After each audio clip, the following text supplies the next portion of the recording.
It's midnight. A little late. A little late. A little late. Been about a month. I have been otherwise occupied with other things that were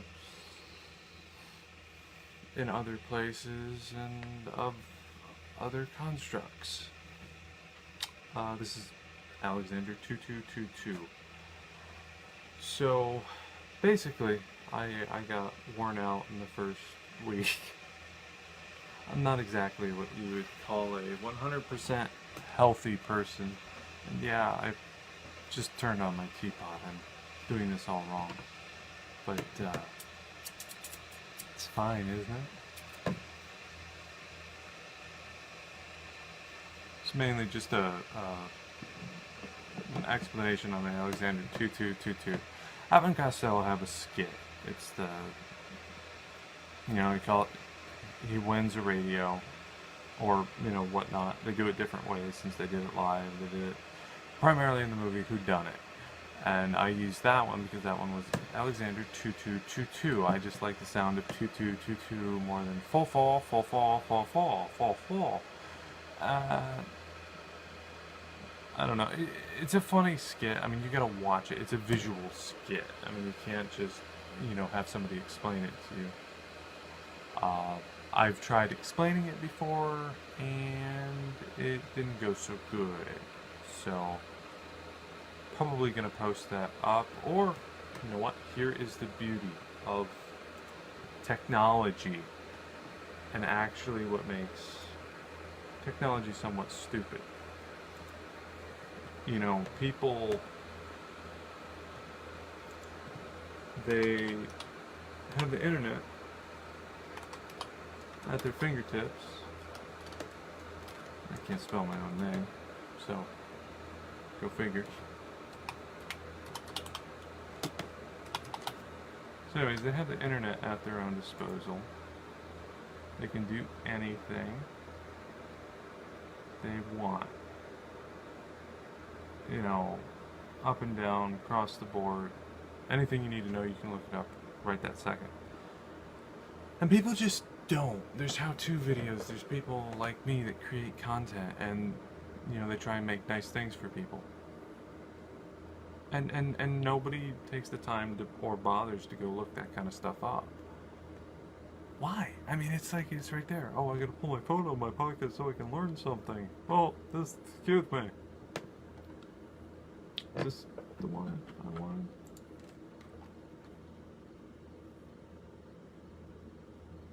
No, that's not the right one. No, that's not the right one. Oh, come on. Why? Why?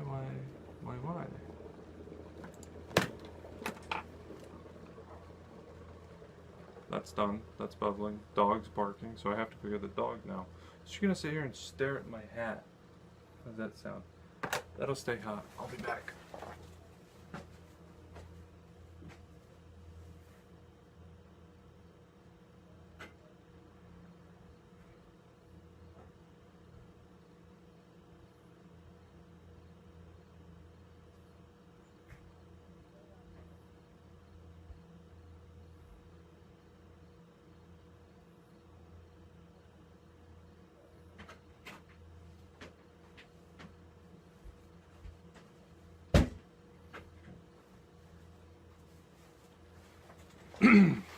Anyways, sorry about that. Hot water.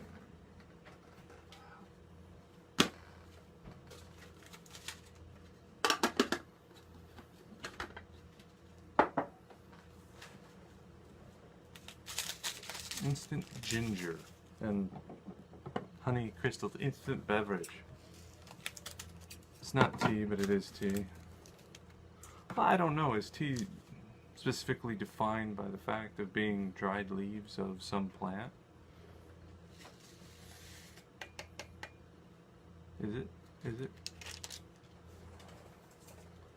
So, again, so go Google it. What is tea by definition?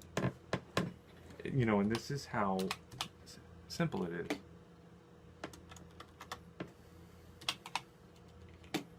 Tea, deff. D-E-F-F. Everybody can figure it out. Merriam-Webster, usually a widely cultivated shrub. Camellia sinensis of the family blah blah blah blah. Native to China, northern India, southeastern Asia, and having glossy green leaves and fragrant white flowers. So tea is specifically a plant.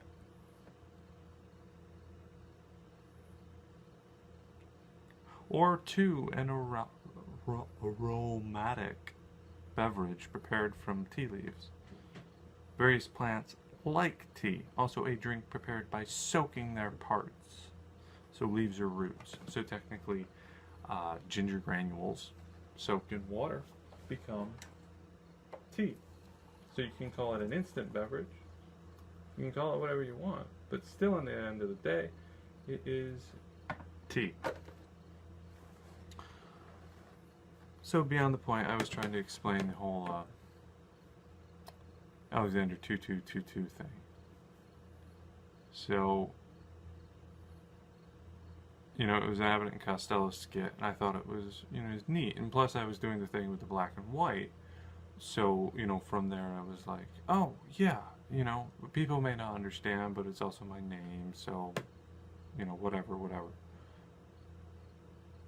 And why the black and white? I like it. See, the idea was to, you know, have something stark that stands out. It's like color is overwhelming. You know, in the end, everything is black and white and gray in between.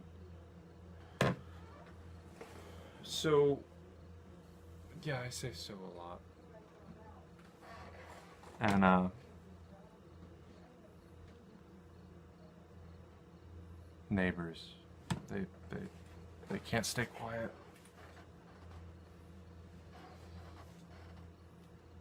So I wanted to do the black and white. I liked black and white anyways, but, you know, I thought it would be an interesting difference, you know, something new and unique, you know, for people to be like, oh, what's this? You know, because it's not color and bright and catching, it's also catching. It's stark. But, you know, my biggest problem with this was I created a character subconsciously when doing it. It was like, I used to do this thing where I would call my one friend on the phone and leave these 4-minute, you know, voice messages. And sometimes I'd even redo them. I'd listen to them when I was done. Okay, that's good. You know, and then I'd redo them. Because at that time I was part of a religious group that didn't really believe in, well, I couldn't do the YouTube and stuff like that. It wasn't even an option. But,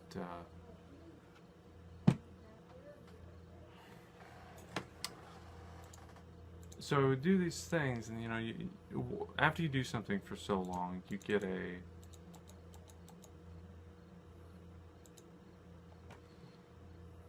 habit going. You know, you get into a groove, and this is HC live from New York, calling from blah blah blah blah blah blah. So I had this whole role that I wanted to do, and I wanted to go back to that, and so I tried to do that with this, you know, so do the temperature and all this other stuff. And it necessarily wasn't even anything that anyone was interested in. So I think that kind of,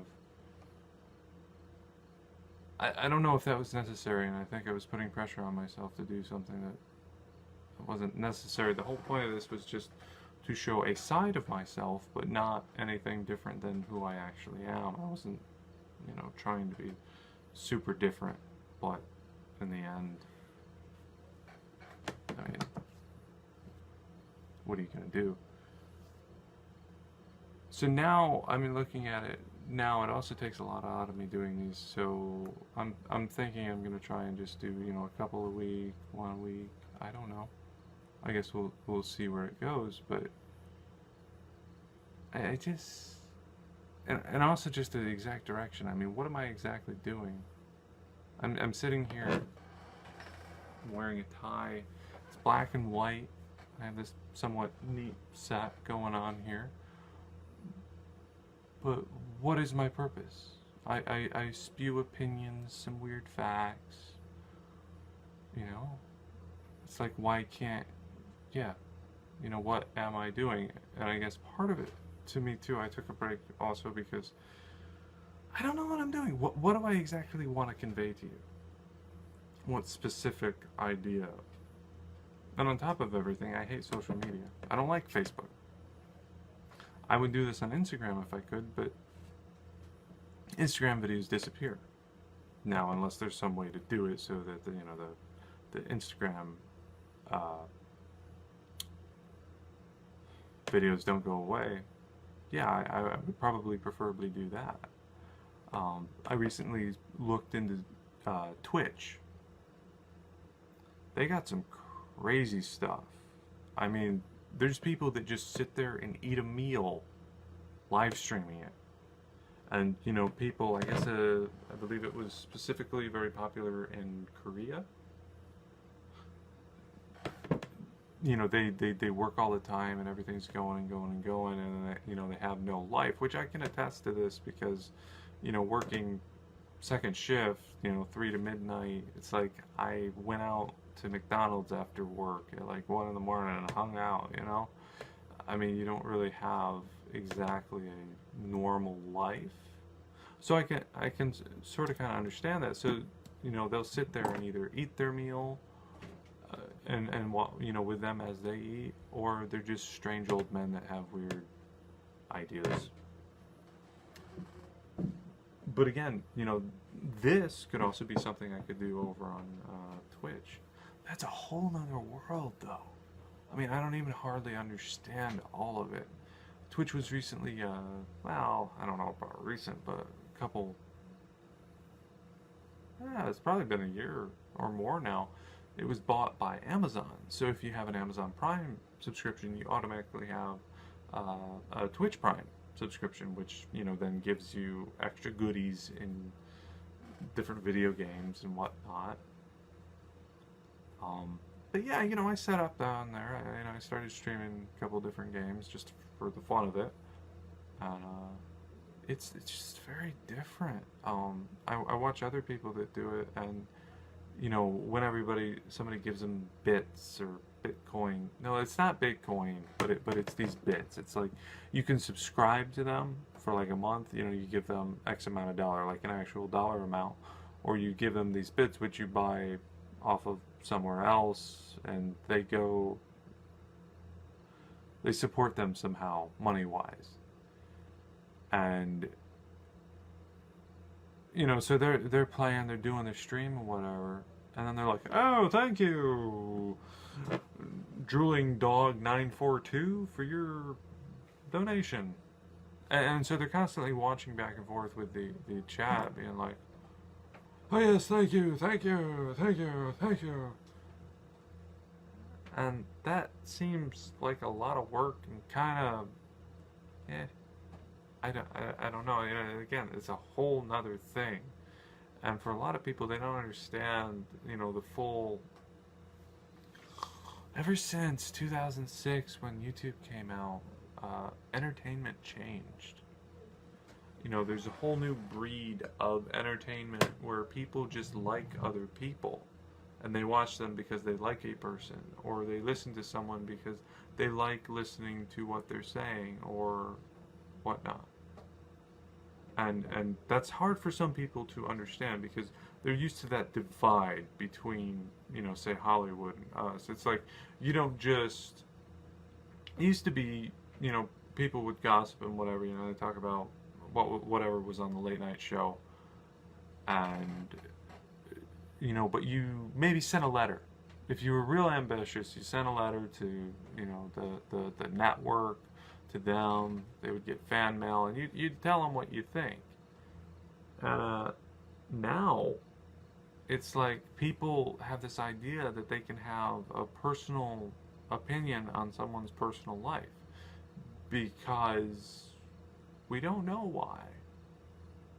It's like if they decide that they don't like Jimmy Kimmel, well, they have the right to just write him off as trash, and they can tweet him about that.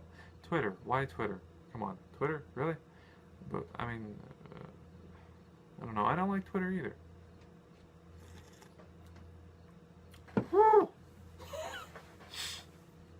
Good stuff.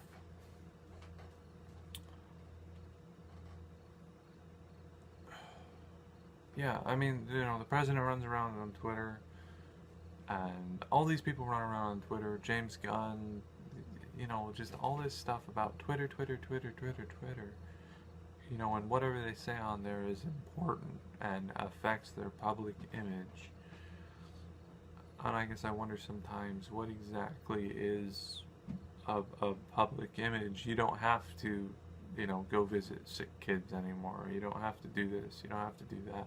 You just gotta be in the right place at the right time, and then you get X amount of followers, and people all of a sudden just decide that they like you, and in the same instant they'll decide that they hate you.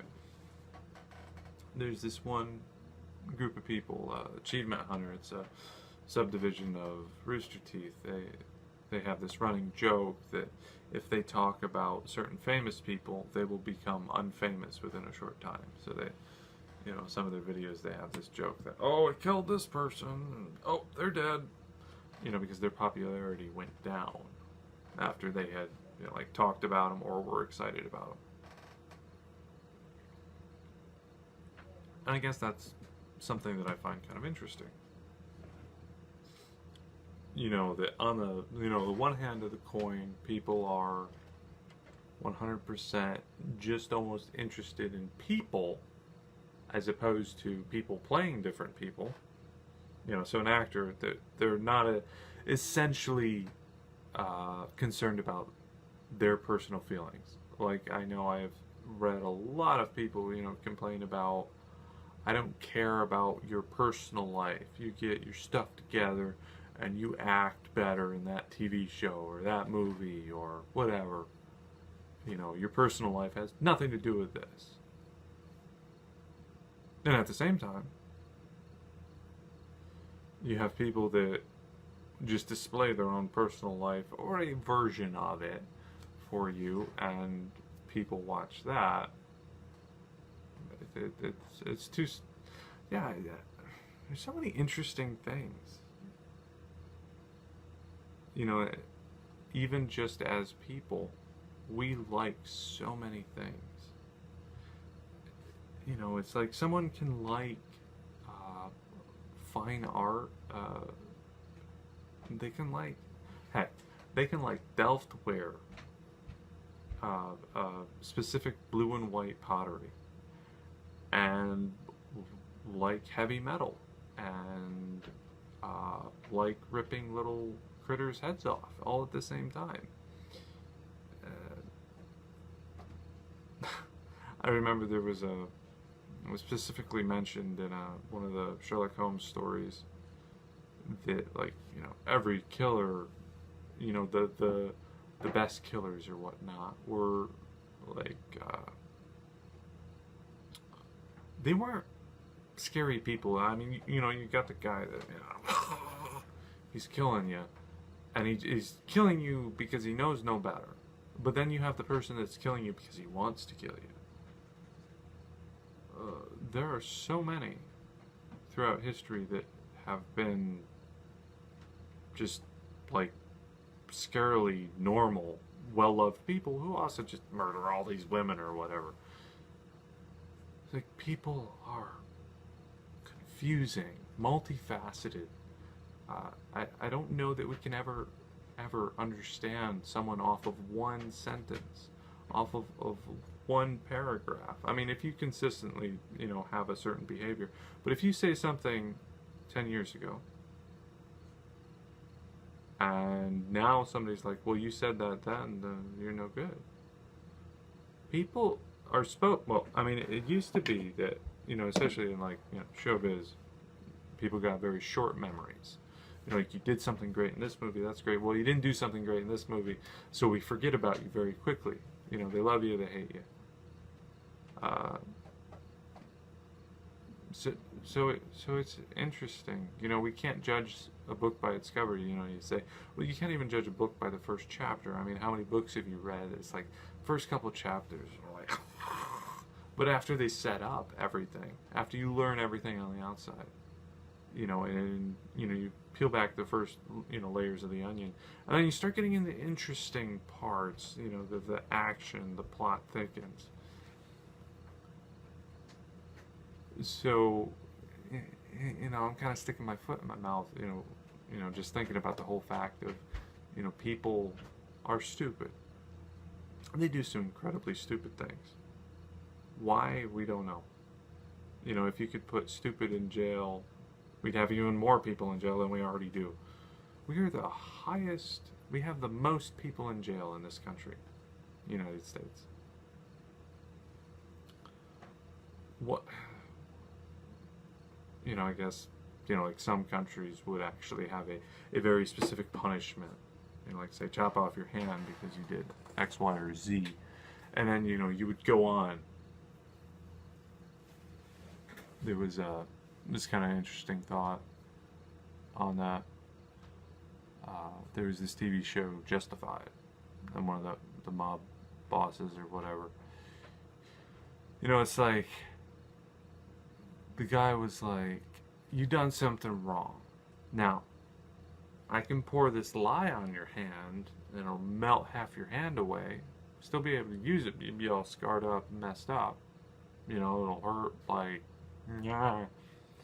You can do that, or I can forgive you. Now, if I forgive you, and you mess up again, then you're done. You know, I'm gonna kill you.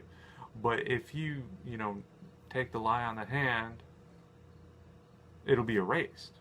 It'll be completely erased. So if you do make another mistake, the other one will have never happened. You know, just completely erased. So it's an interesting, you know, thing to weigh in your mind. You know, do I take the physical pain, the mutilation, and not have to worry, not have to look over my shoulder? No matter what I do, I'll be okay. You know, if I mess up again, you know, there will be another punishment, but still, it won't be a strike. I don't know. I found something interesting.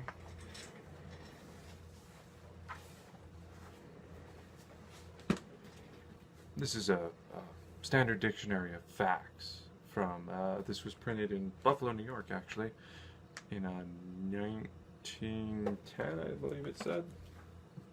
So, you know, we're probably talking numbers from the last, you know, oh, this is 1917. So this issue, but I think like most of the numbers are from like 1910, whatever. So I was flipping through and I found a list of the world's staples and the countries producing them. Staples as in products.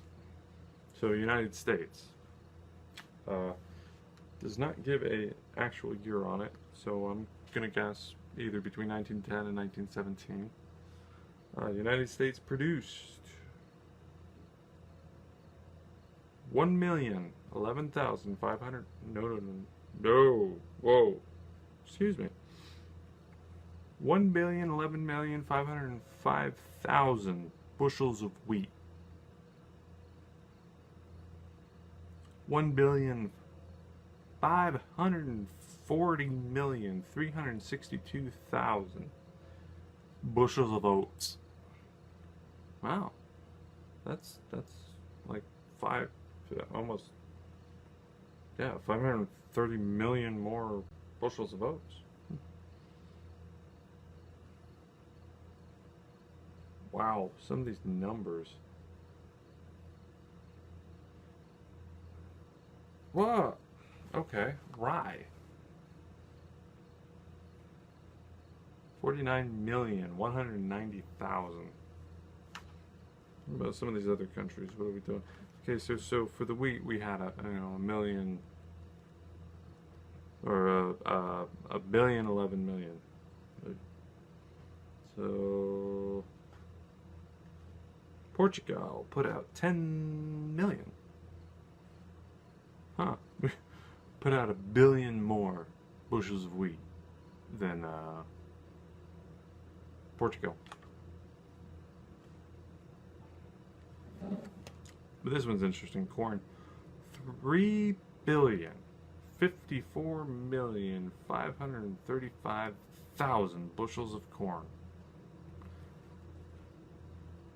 And I believe, according to this chart, this is, yeah, this is in a year. I don't know, just interesting numbers out of an old book. Anyway, folks, I think we're going to call that a night, and hopefully see you again, and hope you enjoyed your time here. This is Alexander signing off.